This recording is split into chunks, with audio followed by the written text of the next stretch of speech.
यज्ञ कई तरह के होते हैं। एक होता है जप यज्ञ, जो नाम जप किया जाता है वो भी जप यज्ञ कहलाता है। तपस्या करना भी यज्ञ है।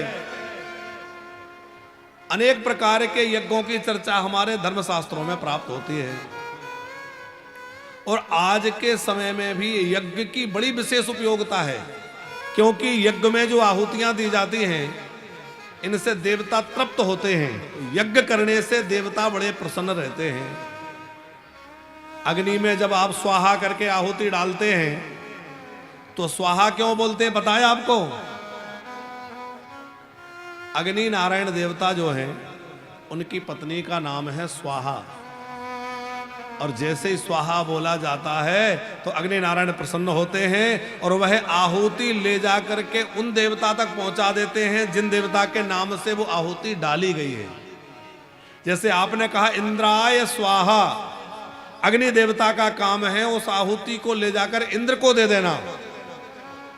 आपने कहा विष्णवे स्वाहा, तो भगवान विष्णु को वो आहुति पहुंच जाए, ये काम अग्नि का है। इसलिए अग्नि को देवदूत भी कहा है। देवताओं का दूत बनकर के वह यहां से मनुष्यों को द्वारा दी गई अग्नि जो हवि है, घी है, वो ले जाकर के और देवताओं तक पहुंचाते हैं। तो एक ये भी यज्ञ है जिसके द्वारा चर अचर सब तृप्त होते हैं। ये यज्ञ केवल देवताओं को तृप्त नहीं करता बल्कि चराचर सब जीव जगत को तृप्त करने वाला होता है। एक तो ये यज्ञ है, दूसरा जो भागवत चल रही है ये भी एक यज्ञ है।